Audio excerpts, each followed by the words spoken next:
روکا کیوں نہیں؟ اس رسم بد کو جاری کیوں ہونے دیا مسلمانوں نے؟ اور اس کے بعد اب یہ چاہتے کہ ہم عزت کریں. کیسے کریں عزت؟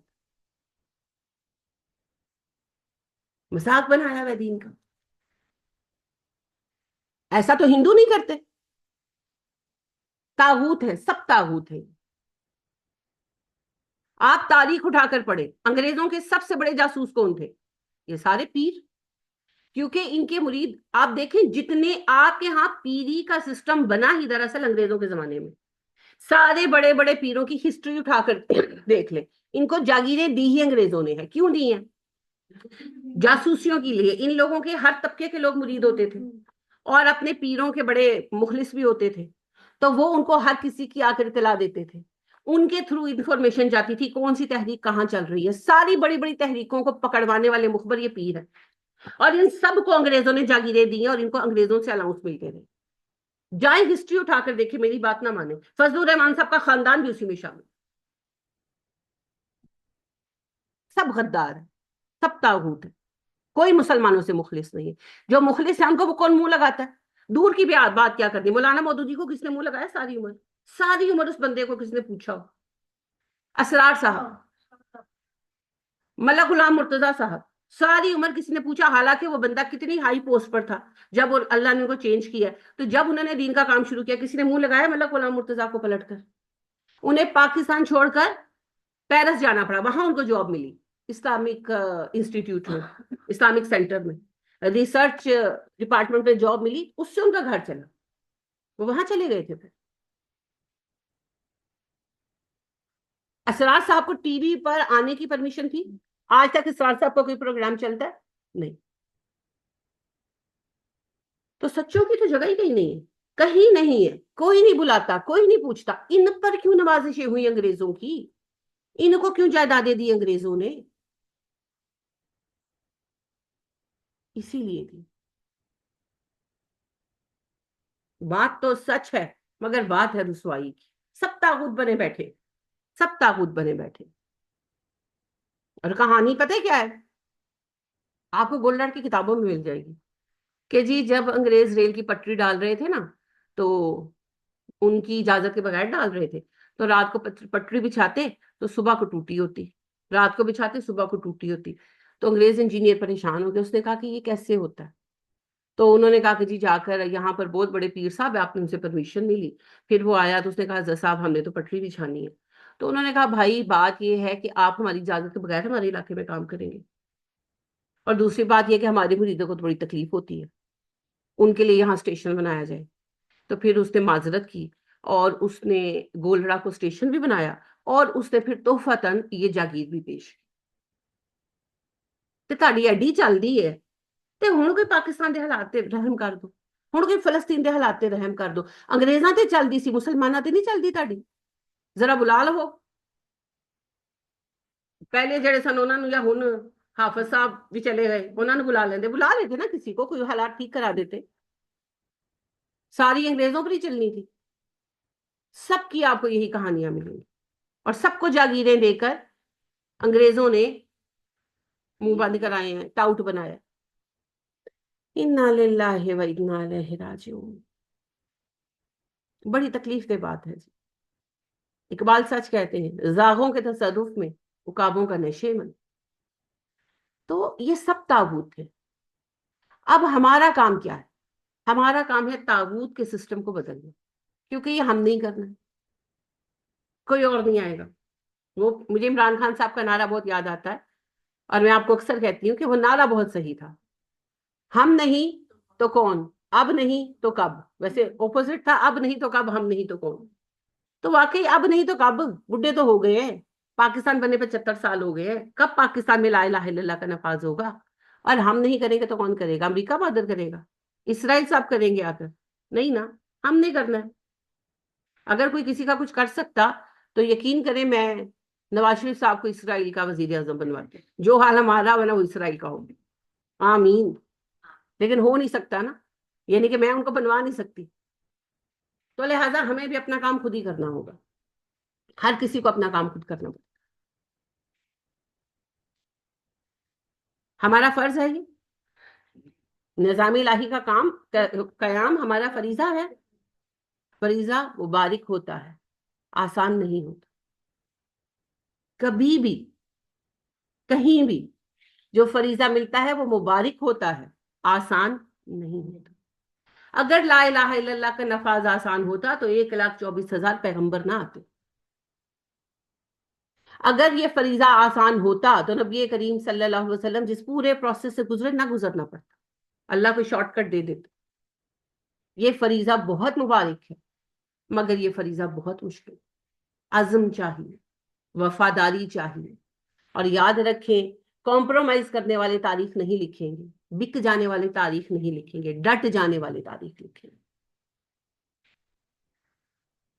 ضرور غالب آئیں گے ہم، اور ہم ہی غالب آئیں گے، کیونکہ حزب الرحمان غالب آئے گا، حزب الشیطان غالب نہیں آئے گا. اللہ کہہ چکے ہیں، لیکن پہلے حزب الرحمان کو حزب الرحمان ہونے کا ثبوت دینا ہوگا نا. لہٰذا اللہ نے عہد میں کیوں شکست دی؟ تاکہ حزب الرحمان، اللہ نے خود کہا نا کہ لوگ کہتے ہیں، مسلمان کہتے ہیں کہ ہم ہار کیوں گئے؟ تو کیا میں تمہیں اسی حالت میں چھوڑ دیتا کہ ملے جلے تھے تم، منافق بھی مومن بھی؟ ہرگز نہیں. اللہ پاک اور ناپاک کو الگ کر کے چھوڑے، کہا نا اللہ نے. تو بھائی ابھی بھی یہی حال ہے، لاکھوں مسلمان ہیں، اللہ الگ الگ کر کے چھوڑے گا. پھر جن کو اللہ عزم والا پائے گا ان کو اللہ ذمہ داریاں بھی دے گا، کامیابیاں بھی دے گا.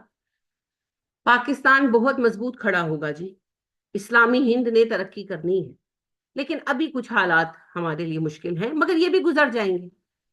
یہ بھی گزر جائیں گے. یہ ہمارا امتحان ہے کہ ہم مشکل وقت میں ساتھ کھڑے ہوتے ہیں یا بھاگ جاتے ہیں.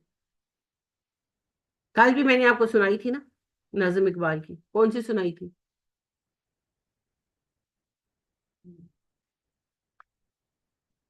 پیوستہ رہ شجر سے امید بہار رکھ. تو ملت کے ساتھ جڑے رہیں، مشکل وقت میں چھوڑ کر نہ بھاگیں. یہ ہماری آزمائش ہے. یہ آزمائش یہودیوں کی نہیں ہے، عیسائیوں کی نہیں ہے، ہندوؤں کی نہیں ہے. یہ ہماری مسلمانوں کی آزمائش ہے. جو اس آزمائش میں قائم رہیں گے انہی کو پھر آگے عہدے ملیں گے اللہ کی طرف سے، انہی کو کام کی توفیق ملے. تو ڈٹ جائیں، کچھ نہیں ہونے لگا. مرنا تو ایک دن ہے ہی، پر آپ کیسے ڈٹیں گے؟ آپ کی تو کام والی نے آ جانا ہے آپ کو ہلانے کے لیے. جائیں لگوا لیں. یہ صرف ان کو نہیں کہہ رہی، سب کا یہی مسئلہ ہے. ابھی اب سائمہ بہن کی طرف گئے ہوئے تھے تو وہ بھی باجی اس وقت کام والی آندی. اور بھائی کام والی کو کہو 2 گھنٹے لیٹ آ جائے. چلے فرض کریں نہیں کرواتے، اس کو کہیں بھی 2 گھنٹے لیٹ آؤ. ہاں ٹائم چینج کر لوں. آپ نے جانا ہے تو چلی جائیں. آپ سے تو ویسے ہی خوباں سے یوں ہی چھیڑ چلی جائے اے اسد. چلے جائیں چلے جائیں. اصل میں میاں کا قصور نہیں ہے، ہم نے اپنے میاں کو نابینا بنا کر ان کی لاٹھیاں بنے ہوئے ہیں نا. مصیبت یہ پڑی پاکستان کے زیادہ مردوں، میرے میاں کا یہی ہوتا ہے حال. یعنی کہ اس دن میں کہیں تھی تو مجھے فون کر کے کہتے ہیں کہ فلاں یعنی ورک مین آئے تو تم آ جاؤ. تو میں کہ میں کی کرنا، میری پھوپھی کا کتا یعنی میں کیوں آ جاؤں اپنا کام ادھورا چھوڑ کے. تو نہیں وہ چائے میں کہ میں بنا کے فلاسک میں ڈال کے آئی ہوں، لا لو چائے. تو خیر آپ چلی جائیں، ہاں کوئی مسئلہ نہیں، چلیے. تو یہ سچ ہے جی. ہماری بنیادوں میں وہ کہتے ہیں نا تاڈے یعنی وہ کیا کہتے ہیں گٹے، کیا لفظ ہوتا ہے نا. نہیں چلے جائے. تو لفظ مجھے بھول گیا، وہ جو کہتے ہیں محاورہ ہے نا کہ تمہاری بنیادوں میں یہ چیز بیٹھ گئی ہے، جڑوں میں. ہاں نہیں وہ محاورہ میرے ذہن میں نہیں آ رہا. تو ہمارے گھر جو ہے، ہڈاں جوڑاں وچ کہتے ہیں، ہڈاں جوڑاں. ہاں جی جزاک اللہ روحان. مجھے یاد آئے گا تو بتاؤں گی، بڑا کلاسک محاورہ ہے اردو کا، مگر اس وقت میرے ذہن سے فوراً ہی نکل گیا پور کر کے. اینی ویز مقصد یہ ہے کہ ہمارے گھر جو ہے نا وہ ہماری ہڈوں میں بیٹھ گئے، اور اس کی وجہ سے ہم نا گھروں کے قیدی بن گئے. کوئی بات نہیں، جائیں ابھی جائیں آپ، لیکن اپنی آخرت کے گھر کی فکر کریں. آخرت کے گھر کی فکر کریں بھیا. یہ گھر عارضی ہے، یہاں کے رشتے بھی عارضی ہیں. جنت کے ساتھ کی فکر کریں، جنت کے گھر کی فکر کریں، وہ گھر ہمیشہ رہنے والا ہے. تو سوچیں کہ وہاں پر گھر بنایا ہے کہ نہیں بنایا ابھی تک. نہیں بنایا تو فکر کر لیں، اگر بنایا ہے تو کیسا بنایا ہے. مجھ سے زیادہ کس کو پتا ہے نا میرے کرتوت میں جانتی ہوں. من آنم کے من دانم. تو ذرا غور کرے اس وہاں کیا ہوگا. یہاں تو چلو گیٹ ٹوڈے بھی کھا لے، اللہ معاف کرے کس کا کوئی نہیں، دارالمان چلے گئے، سڑک پر بیٹھ گئے بھائی، بیٹھے ہوئے نا اللہ کے بندے. پھر کیا ہوگا، پھر مر جائیں گے. مرنے کے بعد کیا بادشاہ تو کیا فقیر سڑک پر بیٹھا ہوا حقیقی والا، سب نے نیچے ہی جانا ہے، مٹی کے ایک ہی حال ہونا ہے. لیکن وہاں پر گھر نہ ہوا تو وہاں کیا ہوگا. وہاں تو سڑک بھی نہیں ہے جہاں بیٹھ جاؤ گے نا، وہاں تو یہ جنت ہے تو یہ جہنم. تو گھر نہیں تو قید خانہ، پھر کیا ہوگا. اس گھر کی فکر کی. تو اللہ کہتے ہیں کہ میں نے چن لیا انبیاء کرام علیہ السلام کو آخرت کے گھر کی یاد کے ساتھ. تو آخرت کے گھر کی فکر کیا، آخرت کے گھر کی فکر کیا. اس گھر کو اتنی اہمیت دیں جتنا یہ گھر اہم ہے. سبحان اللہ. گھروں نے ہمیں جھکڑ لیا ہے نا. یعنی آپ دیکھیں اللہ پاک نے بار بار کہا نکلو اور میری زمین دیکھو، ہے نا. آپ دیکھیں اس زمانے میں سعد بن ابی وقاص رضی اللہ تعالیٰ عنہ سچ مچ سعودیہ سے چلے اور چین آئے. آج بھی ان کی قبر وہاں پر ہے. امیجن کریں آج بھی. اور بہت سارے علاقوں میں آپ دیکھیں ابو ایوب انصاری ترکی میں دفن ہوئے، چل کر گئے. اسی اج تک پاکستان دا پورا پاکستان کی جی ویکھیا کہ پاکستان کیا دیکھا ہے. ہاں سیریسلی. کل میں وادی سونس کیسر کی وہ دیکھ رہی تھی، آن لائن ہی دیکھتی ہوں. الحمدللہ میرے اللہ نے مجھے بہت فضل رکھے ہیں، پر ایک آرزو جو رہ گئی کہ میں اللہ کی دنیا دیکھنا چاہتی تھی، پر وہ نہیں بن سکے، وہ معاملات نہیں ہو سکے. اس کا حکم، وَلَكَ الْحَمْدُ وَلَكَ الشُّكْرُ. تو میں دیکھ رہی تھی تو وہ بچے میرے پاس بیٹھی تو وہ کہنے لگی کہ یہ کہاں کا ہے دادو، یہ کون سی جگہ ہے دادو. میں نے کہا پاکستانی. ریئلی؟ میں کہا ہاں جی. تو دادو یہ کہاں ہے، یہ وہ خنجراب کے پاس ہے. کہتا میں کہا پتر تسی خنجراب کو کیا تھا بس اوزا ہی پتا ہے. میں کہا وادی سون سے کیسر بہت پاس ہے ہمارے. تو آپ دیکھیں اتنی قریب ہے ہمارے. اور آپ نے دیکھا ہے ماشاءاللہ ابھی ہرنوں کی ڈالیں آئی ہیں، اتنا ہرن ہے ماشاءاللہ. وہ ابھی وہ موسم چینج ہوا ہے تو وہ ہماری طرف آئے ہیں، تو وہ ایسے پہاڑوں سے اتر رہے ہیں نا، اور اتنے زیادہ ماشاءاللہ. اور میں وہی دیکھ رہی تھی، اور ابھی دیکھنے والی جگہ ہے اور اتنی قریب ہے. ہم لوگوں کے پاس خرچ کرنے کے لیے یعنی کہ آلے ٹولے بہت پیسے ہوتے ہیں، مگر اگر ہم کہیں نا کہ کہیں گھومنے جائیں تو لے وہ کھا دیں. حالانکہ رب نے کہا نکلو میری زمین دیکھو، میری نشانیاں دیکھو. تو میری حسرت ہے، اگر میرا رب چاہے گا تو ضرور پوری ہوگی، کہ کبھی صحرا، حقیقی صحرا دیکھا جائے.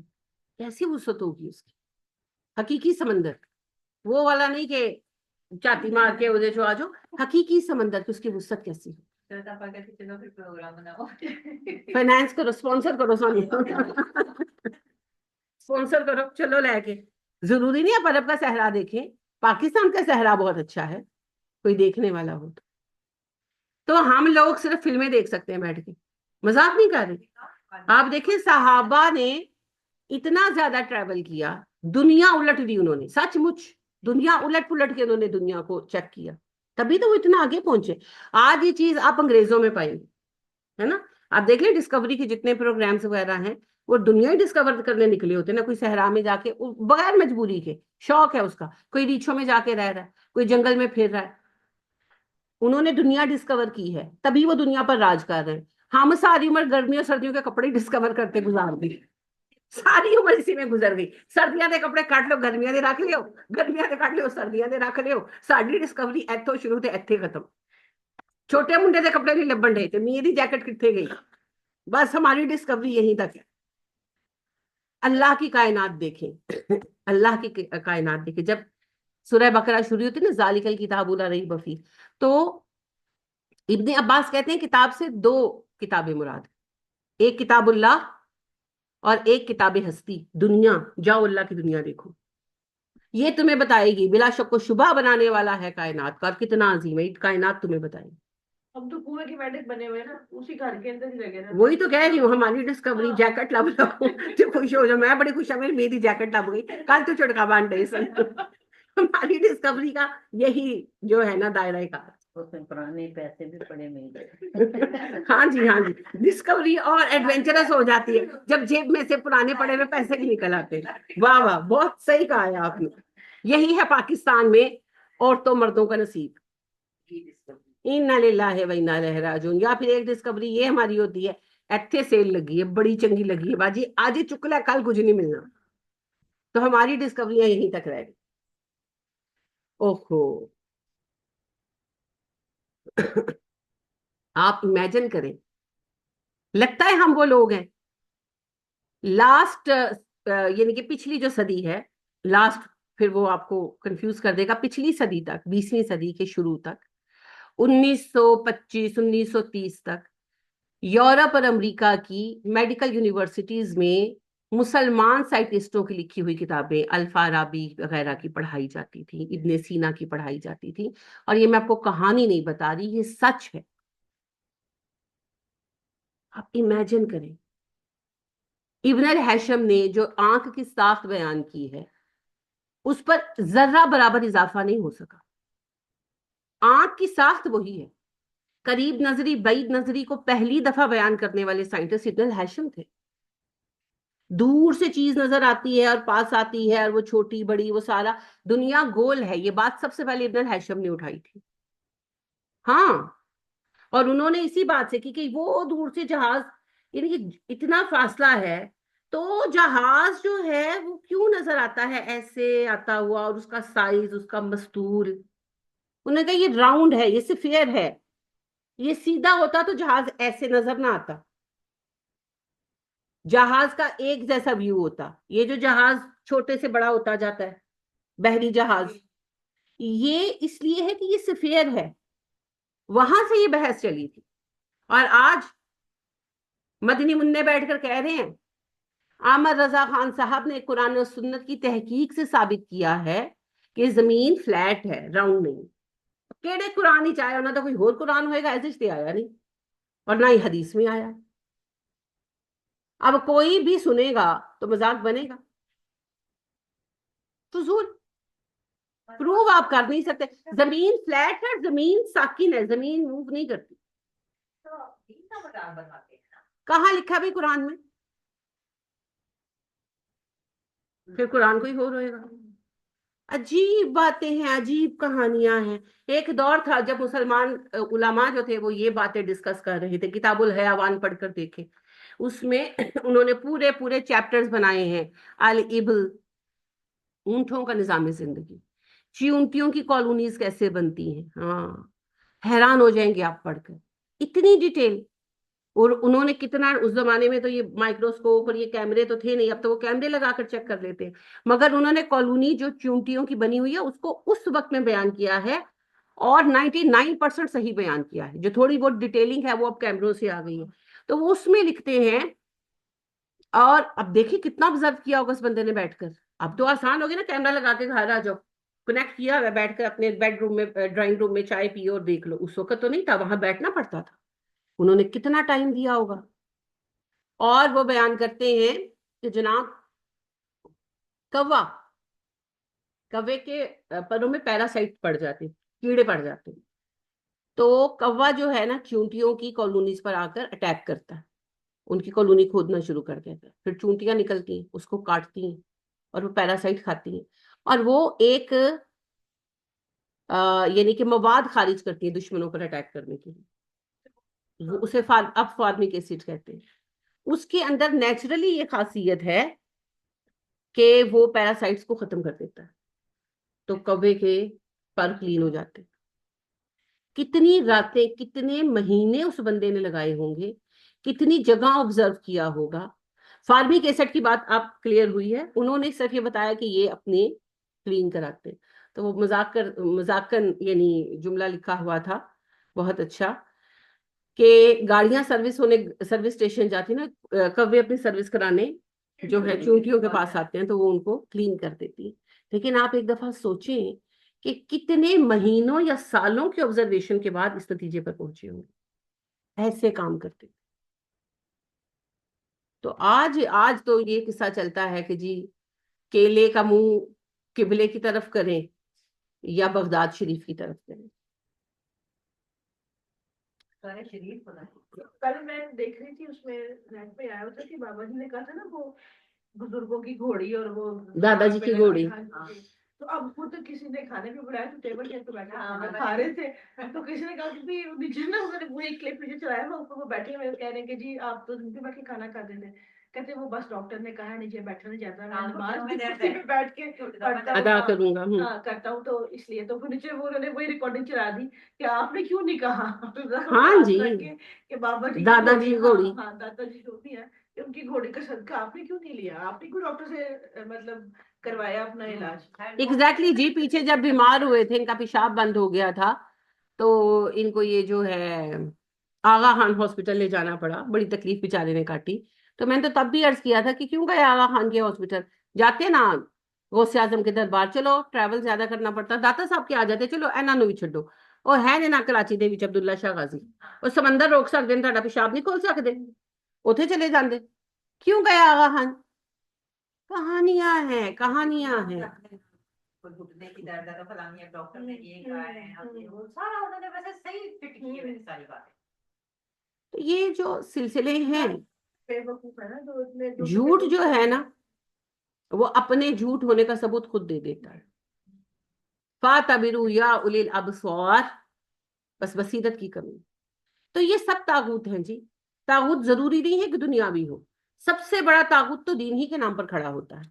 لہٰذا پہلا دھوکہ بھی اللہ کی قسم کے نام پر کھایا تھا. تو لہٰذا دین ہو دنیا ہو عقل کا استعمال کریں. اور اللہ کہتے ہیں وَيُؤْمِن بِاللَّهِ, جو ایمان لایا اللہ پر. تو اللہ پر ایمان لانا کیا ہے؟ لا الہ الا اللہ. نبی صلی اللہ علیہ وسلم نے کہا نا, اے عرب تم ایک بات کی گواہی دے دو, ایک چیز قائم کر لو, اللہ تمہیں عرب و عجم کا بادشاہ بنا دے گا, اور وہ ہے لا الہ الا اللہ. آج ہم بھی صرف یہ ایک چیز اسٹیبلش کر لیں, اللہ عرب و عجم کی حاکمیت ہمیں دے دے گا. پاکستان تو معصوم سا ہے, پوری دنیا آپ کے سامنے جھکی. یہ وعدہ ہے اللہ کا کہ محمد سے وفا تو نے تو ہم تیرے ہیں. یہ جہاں چیز ہے کیا, لوح و قلم تیرے ہیں. محمد سے وفا کیا ہے؟ توحید کو اسٹیبلش کرنا. توحید کو اسٹیبلش کرنے کے لیے, نظام الہی قائم کرنے کے لیے نبی کریم صلی اللہ علیہ وسلم نے ہر قربانی دی. تو آپ کے ساتھ وفا یہ ہے کہ اس نظام کو قائم رکھا جائے, اس توحید کو قائم رکھا جائے. باقی آپ کے نام نہاد پیلی جوتی پہن لینا, کیڑی سنت پائی ہو تو کیڑی پیلی جوتی ہوندی سی, تانتے جوتیاں پہنیاں چاہیے. کون سی پیلی جوتی ہوتی تھی بھائی؟ پیلی ہی پہنیاں چاہیے اپنے پاس سے. وہ اگلے دن الیاس ستار قادری صاحب, اللہ ان کو ہدایت دے دے, آمین, بہت سو کی ہدایت کا باعث بنیں گے. وہ میں سوال کسی نے پوچھا ہوا تھا مجھ سے, ایکچولی کسی نے سوال پوچھا پہلے کہ دلہن جب گھر آتی ہے تو رسم کی جاتی ہے اس کے پیر دلوا کر, تو گھر میں جو ہے نا وہ چھینٹے مارتے ہیں. میں نے کہی تو ہندوؤں کی رسم ہے, اس کے کوئی اسلام میں اہمیت نہیں ہے. تو پھر انہوں نے مجھے ان کی ویڈیو بھیجی, آڈیو نہیں ویڈیو بھیجی, کہ وہ جی بیٹھے ہوئے ہیں تو ان سے سوال ہو رہا ہے مدنی مذاکرے میں کہ جی گھر میں دلہن کو لاتے ہیں تو اس کے پیر دلوا کر تو گھر میں چھینٹے دیتے ہیں, تو کریں کہ نہ کریں؟ کہتے ہیں کریں. آپ دلہن کو جب گھر لے کر آتے ہیں اس کے پیر دلوا کر اب گھر میں چھینٹے دیں, اس سے گھر میں امن آئے گا اور برکت آئے گی. ہن تسی دسو ایڈے وڈے نام نہاد عالم صاحب تے میں بے نام بندہ. اگلے نے تو مجھے صحیح وہ بھیجا نا, پھر میں نے اس کو کہا, میں نے کہا بھائی مدنی مذاکرے والے کیا کہہ رہے ہیں میرا ذمہ نہیں ہے, مدنی سرکار نے نہیں کہا. اب آپ نے جس کی ماننی ہے مان لیں, ڈیسیژن ول بی یورز. دین سے اس کا کوئی لینا دینا نہیں, دعوت اسلامی سے ہے, وہ میرا مسئلہ نہیں. یہ آپ حال دیکھیں بھائی کس طرح برکت آئے گی دسو. یعنی کہ کوشچن ہے نا, فرض کریں کہ کوئی بات, کوئی ایسی چیز ہو کہ جیسے میٹھا کھلاتے ہیں اور کانسیپٹ ہے کہ چلو جی میٹھا کھائیں گے زبان میٹھی ہوگی, چلے, حالانکہ اس سے ہونا کچھ نہیں سوائے شوگر کے, لیکن بہرحال پیر دھلا کر پیر کے چھینٹے مارنے سے برکت آئے گی, اس کے پیچھے کیا لاجک ہے؟ کہیں کوئی لاجک بنتی ہے؟ کبھی اللہ کے نبی صلی اللہ علیہ وسلم کے پیر دھلوا کر کہیں چھینٹے مارے گئے؟ ان سے زیادہ بابرکت کسی کے پیر تھے؟ پتہ نہیں کون سی بات ہے. ساری برکتیں بعد میں آئی ہیں اس طرح کی. ہاں جی, اور اس طرح کے آستانوں سے ملتی. نہیں بالکل صحیح کہہ رہے ہیں آپ. وہ پیر صاحب کے میں نے آپ کو بتایا نہیں, پیر دھو کے عورتیں پی رہی تھی, سچ مچ میں پیر دھو کے پی رہی تھی. یہ نالائق کسی کے قابل. اللہ ان کو ہدایت دے دے.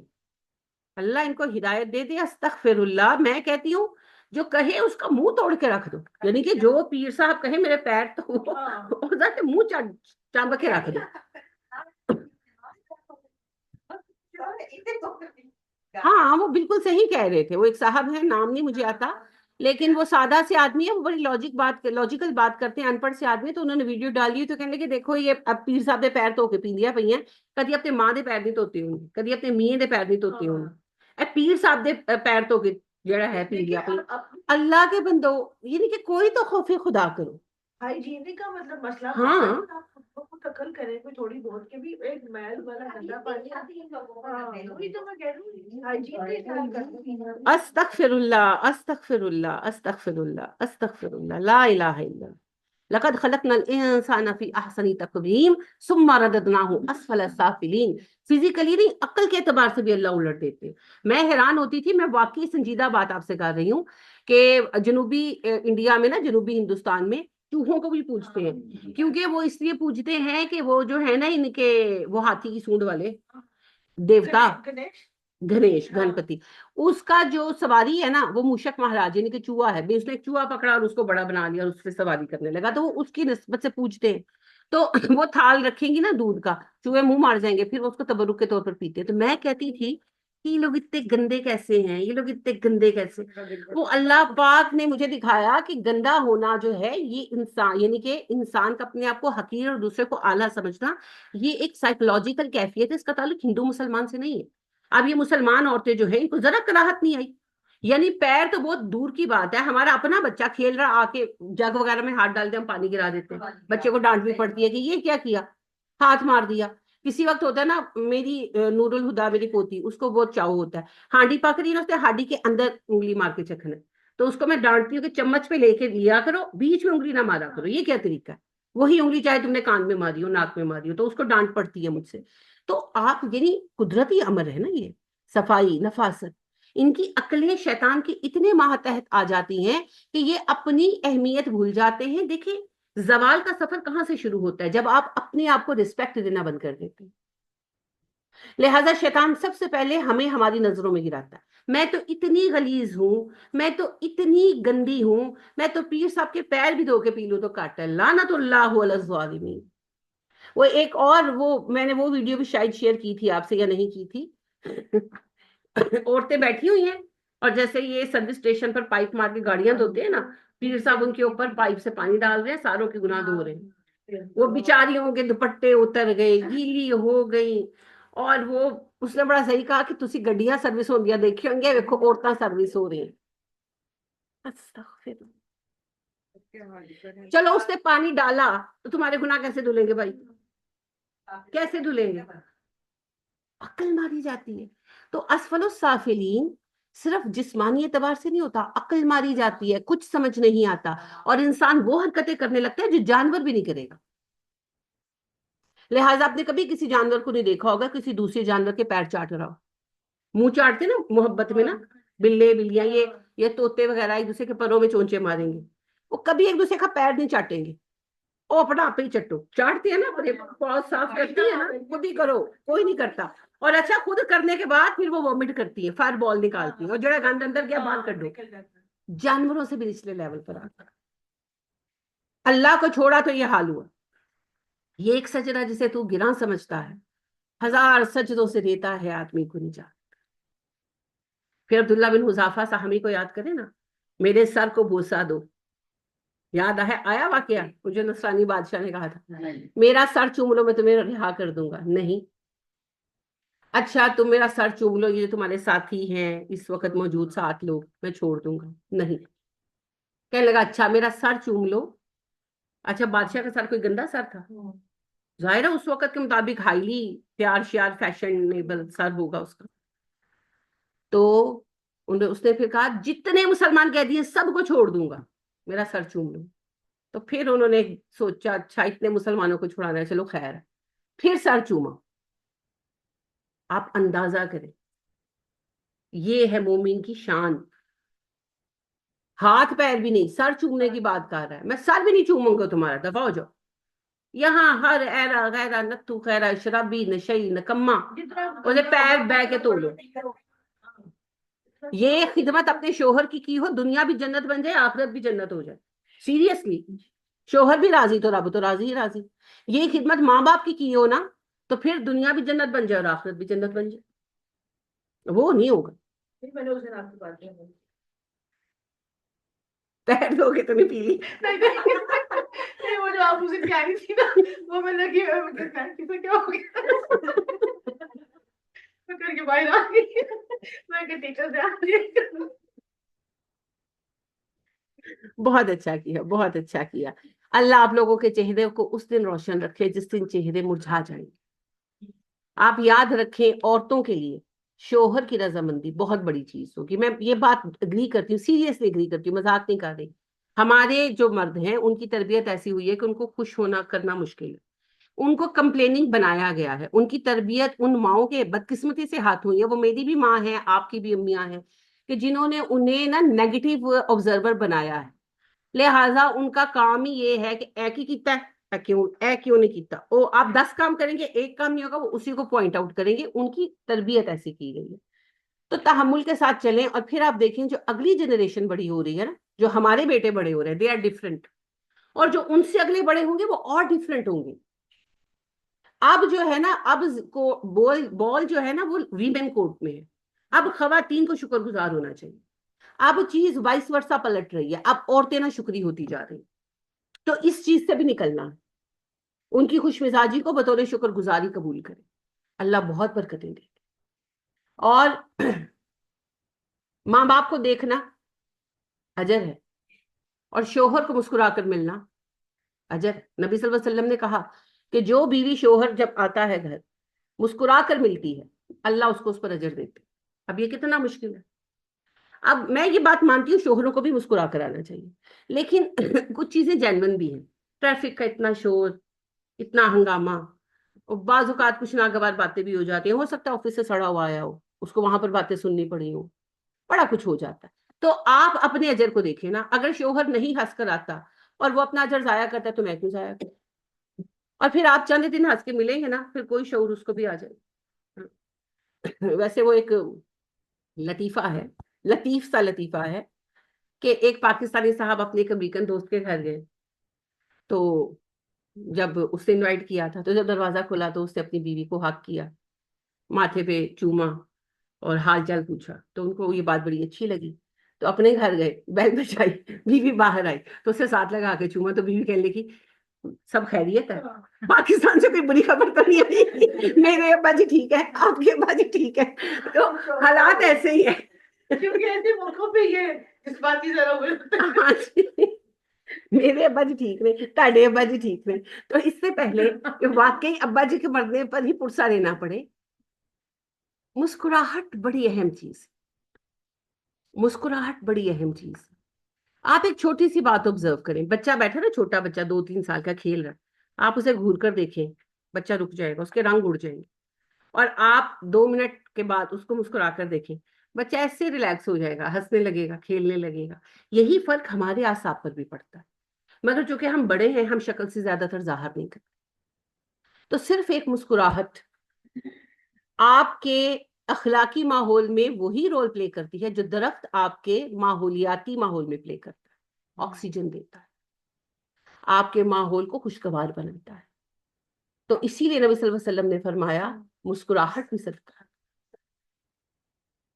تو اتنے بخیل ہیں کہ یہ صدقہ بھی نہیں کر سکتے. مسکرا دیا کریں، مسکرا دیا کریں.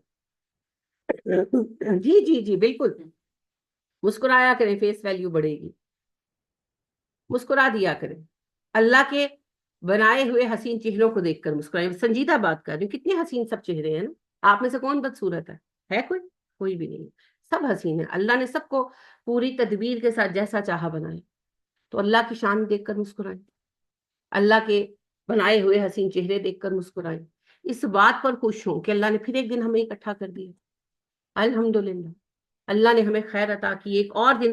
اور یہ کتنی بڑی نعمت ہے اللہ کی کہ ہم ہفتے میں 4 دن خیر پر اکٹھے ہوتے ہیں، خیر پر الگ ہوتے ہیں، کسی برے کام کے لیے نہیں آتے. کتنی اس نے ہمیں توفیق دی. اتنے بڑے ایریے میں سے اللہ نے ہمیں چن کر یہاں بھیج دیا، اکٹھا کر دیا. اس کے صدقے جائیں، اس کی کتنی مہربانی ہے. ہم کتنی بڑی مہربانی ہے.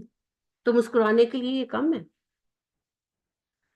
اللہ اور دے گا، بہت دے گا. والا وسنجزی الشاکرین، شکر گزاروں کو اللہ اور عطا کرتا ہے، لیکن پہلی نعمت کا تو اعتراف کرے.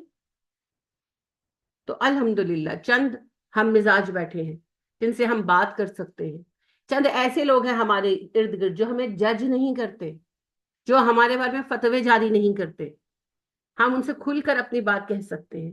اتنی بڑی بات ہے اس وقت میں، مشکل ترین عہد میں.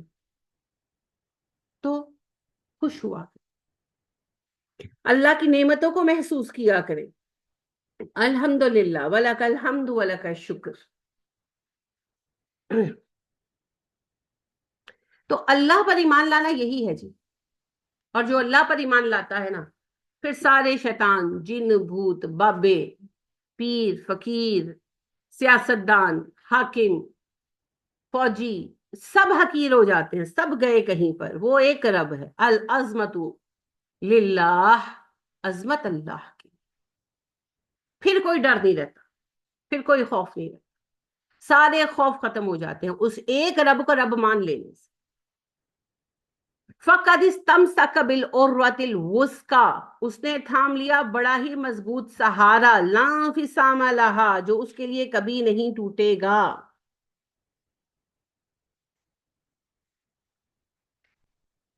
ہاں جی، بڑی پیاری بات کی ہے روحان نے کہ پیروں کے پیر دھونے کے بجائے ساس سسر کے پیر دھو کے پی لینا. پیئے نا، پینا مائنس کر دیں، خالی دھو ہی لیں.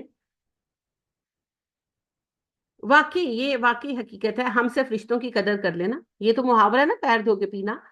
خالی قدر کر لیں ایک دوسرے کی تو چیزیں بہت خوشگوار ہو سکتی ہیں، بہت خوشگوار ہو سکتی ہیں. بہرحال جی، یہ دیکھیے میں خواتین کو دیکھتی ہوں تو مجھے سمجھ آتی ہے. میں نے آپ کو کہا نا کچھ چیزیں مجھے اب سمجھ آتی ہیں، یعنی I can understand them in a better way, in a broad spectrum. نبی اکرم صلی اللہ علیہ وسلم نے کہا کہ جب آئے گا نا دجال تو اس کی فالوورز میں سب سے بڑی تعداد عورتوں کی ہوگی، اور مومن مرد جب گھروں سے نکلیں گے نا تو اپنے گھر کی عورتوں کو رسیوں سے باندھ کر نکلیں گے کہ یہ دجال کے پاس نہ چلی جائے. تے جڑیاں پیر تو کے عام بندیاں کی پیندی ہے جنہاں دے کول کچھ بھی نہیں، دجال کے پاس تو پھر جادو ہوگا. وہ تو مرے ہوئے کو زندہ کر کے ملوائے گا. ایک بندہ کہے گا کہ میں اپنے مرے ہوئے ماں باپ سے ملنا چاہتا ہوں، وہ زندہ کر کے بلا لے گا. اب چاہے وہ جن آئے یا جو بھی، اس پہ بڑی کلیریفیکیشنز ہیں، لیکن بات یہ ہے اللہ نے اسے ہماری آزمائش بنایا نا، جس بھی شکل میں، چاہے وہ جنی روپ لے کر آئیں گے تو صحیح نا، تو وہ کہے گا کہ واہ یہ تو کمال ہے. اس کے ساتھ کیا کریں گے؟ اس کے ساتھ کیا کریں گی؟ ہاں، ان کے پاس تو ڈکوسلوں کے سوائے پیروں بابوں کے پاس تو کچھ ہے بھی نہیں. تو اس کے پاس تو پھر جادو کی طاقت ہوگی. اللہ نے اسے ہماری آزمائش بنایا ہے. تو آپ سوچیں کہ جن عورتوں کا ایمان کمزور ہے کہاں کھڑی ہوں گی. استغفر اللہ، استغفر اللہ. لہٰذا صرف اللہ کو مانے، صرف اللہ کو مانے، اللہ کے سامنے کسی کو نہیں ماننا. زیادہ ہوتی ہے اس کا مطلب ہے جو اس طرح بھٹکیں گی سیدھے راستے سے، وہ بھی اس سے زیادہ تعداد نہیں ہوگی. جی جی، کیونکہ اس وقت تو نبی صلی اللہ علیہ وسلم نے کہا نا یہ وہ حالات ہوں گے کہ 50 عورتوں پر ایک مرد کفیل ہوگا. تو اس قدر یعنی کہ تعداد کم ہو چکی ہوگی، تو عورتوں کی تعداد بہرحال زیادہ ہوگی، تو عورتیں جائیں گی اس کے پاس. ابھی دیکھ لیں وہی حال ہے. اب بات ہے کہ ابھی آپ دیکھیں، آپ زیادہ تر دیکھیں گے کہ عورتیں گئی ہوں گی. جتنی ویڈیوز ملتی ہیں، وہ جو میں نے آپ کو ویڈیو بھیجی تھی تو دیکھیں خواتین ہی تھی نا ساری، اور وہ ایسے جب ڈال کے بیٹھی تھی کہ استغفر اللہ، مجھے تو بھولتا نہیں ہے. وہ سچ مچ نا ایسے جڑے ہوئے تھے کہ مجھے تھوڑی دیر سمجھ ہی نہیں آئی. سیریسلی میں نے کہا یہ پیر صاحب شکل سے تو موٹے لگ نہیں رہے، تو یہ نیچے سے ان کی باڈی کس طرح کی ہے، اتنی چوڑی کیوں ہے؟ نہیں سیریسلی کپڑا ڈالا ہوا ہے. کچھ دیر میں غور کرتی رہی ہوں، پھر وہ جب بولا نا کہ جفی پائی ہوئی، پھر میری آنکھیں اور دماغ کنیکٹ ہوئے. ہاں میں کہا ان کے وہ موو بھی نہیں کم بخت کر رہے تھے نا دونوں ہی. پیر نے بھی ایسے ان کے ایسے جفی ڈالی ہوئی ہے نا، تو عورت کے اوپر اس نے فیس پہ کپڑا ڈال دیا تھا. اب پیچھے سے اس کی باڈی وائٹ ہے، آگے سے ریڈ ہے، یہ کیا مذاق ہے؟ اور وہ یعنی کہ ایسے اس کو جفی ڈال کے اس کے اوپر سر رکھ کے، پیر نے بھی آنکھیں بند کی، ڈیفینیٹلی عورت نے بھی کی، موو بھی نہیں کر رہے دونوں کم بخت. اللہ ہدایت دے دونوں ظالموں کو. اب وہ موو بھی نہیں کر رہے، تو میں حیران، میں نے کہا کہ یہ کیا سٹائل، کیا یہ پیر کیا بنا ہوا ہے؟ اور شکل اس کی موٹی نہیں لگ رہی، باڈی اس کی اتنی موٹی ہے، اور یہ پیچھے سے کپڑے وائٹ، آگے سے ریڈ. وہ جب اس نے یہ جملہ کہا نا تو پھر میں کہی تو عورت اس کو جفی ڈال کے بیٹھی ہوئی ہے. تب مجھے سمجھ آئی. استغفر اللہ، لا الہ الا اللہ. اور میں ریپیٹ کر رہی ہوں کہ یہو جہے دو جفیاں میے نو پاؤ، ان کی مسئلے حل ہو جانے، جنہاں نو حل کرنا تسی پیر نو آ کے جفیاں پاندیاں پئیاں. استغفر اللہ.